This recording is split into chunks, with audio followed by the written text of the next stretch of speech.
Un, deux, trois, tchou! Bonjour à tous, c'est Greg et Jeanne, votre duo high-tech préféré.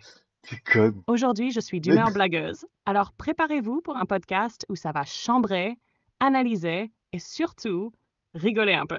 Prêt à débrider l'actu avec moi, Greg?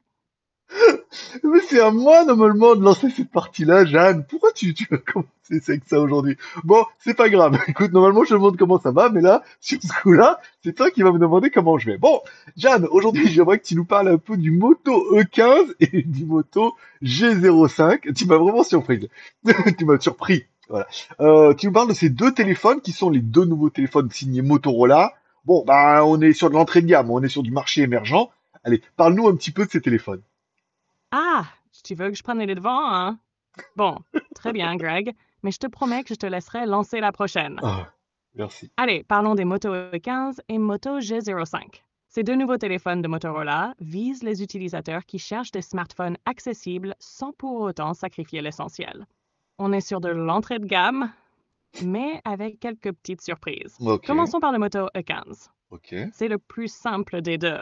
Il propose un écran HD+, de Mhm. 6,67 pouces avec un taux de rafraîchissement de 90 Hz. D'accord, Franchement, pour un téléphone à petit prix, c'est pas mal du tout. c'est vrai. Sous le capot, on a un processeur Mediatek Helio G81 Ultra couplé à 2 Go de RAM et 64 Go de stockage extensible via microSD. Côté Ok, caméra, on reste modeste avec un capteur principal de 32 mégapixels et une caméra selfie de 8 mégapixels. La d'accord. batterie de 5200 mAh promet une solide autonomie idéale pour les utilisateurs basiques. Maintenant, le D'accord. Moto G05.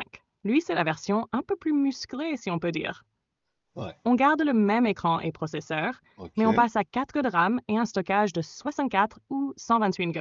D'accord. En photo, on monte d'un cran avec un capteur principal de 50 mégapixels, parfait pour des clichés plus détaillés. Et Mhm. pour l'audio, les deux modèles incluent des haut-parleurs stéréo compatibles Dolby Atmos. Mhm. C'est plutôt rare dans cette gamme de prix. Enfin, côté durabilité, les deux téléphones ont une certification IP54, ce qui les protège contre les éclaboussures et la poussière. Niveau prix, on n'a pas encore les tarifs exacts pour l'Europe, mais on peut s'attendre à une fourchette entre 150 et 200 euros. D'accord. Alors, Greg, qu'est-ce que tu en penses de ces deux petits nouveaux? Plutôt Et- tentant pour l'entrée de gamme, non? Bah ouais, c'est pas mal, encore une fois. Oui, ça permet vraiment d'avoir soit, à mon avis, on en aura un qui sera positionné vers les 100 euros et peut-être l'autre dans les 150 euros, puisque 200 euros, on a vu qu'on a quand même du Challenger plutôt sympathique là en ce moment, avec de l'OLED, de la molette, tout ça, notamment avec les Poco et les Vivo. Donc ça reste deux téléphones qui sont, encore une fois, je pense qu'en Europe, il y aura peut-être pas de marché, sauf si le prix est vraiment agressif, genre 99 euros, un moto, voilà, ça peut être pas mal. Ou non, pas une moto.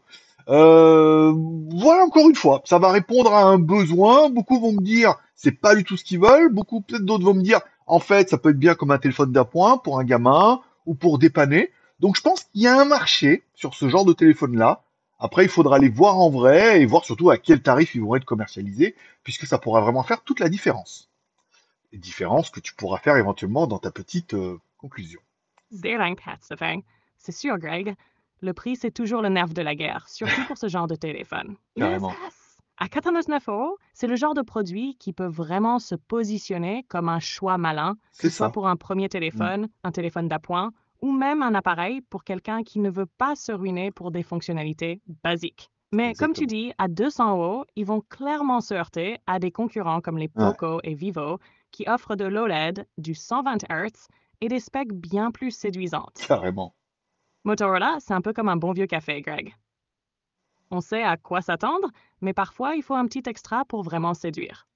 Alors, si ces E15 et G05 arrivent Pourquoi avec pas? une promo ou un tarif choc, ils pourraient vraiment se démarquer. Sinon, ça risque d'être un peu compliqué pour séduire face à la vague chinoise, toujours plus compétitive. Exactement. Voilà les amis, dites-nous en commentaire ce que vous pensez de ces deux motos. Est-ce que vous seriez prêt à les considérer comme un téléphone d'appoint Mm. ou pour un usage basique? Et surtout, à quel prix, selon vous, ces C'est ça. modèles pourraient être intéressants? Mm. Mettez un pouce en l'air si vous avez aimé cette vidéo ou même un pouce en bas. Ici, tous les pouces sont permis. À demain pour une nouvelle ActuTech. Eh ben, écoutez, très bien. Aujourd'hui, c'était vraiment bien.